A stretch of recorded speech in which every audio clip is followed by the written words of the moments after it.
Alam mo ba, na viral ngayon sa social media ang litrato nina Gerald Anderson at Barbie Imperial na magkasama sa isang event.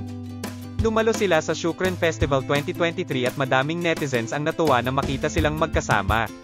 May ilang netizens naman ang nagsasabi na baka si Barbie na ang isunod ni Gerald na jowain dahil kilalang matinik sa babae ang aktor.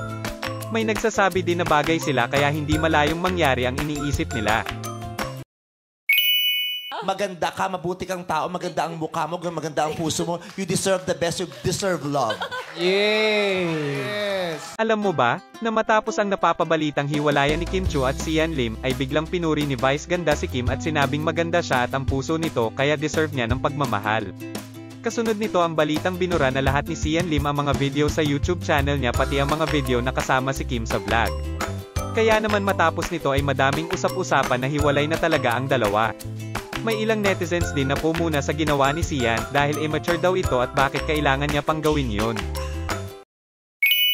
Alam mo ba, na tinamaan ng COVID-19 ang mag-asawang Dennis Trillo at Jen Ellen Mercado pati nga ang anak nilang si Dylan ay tinamaan din.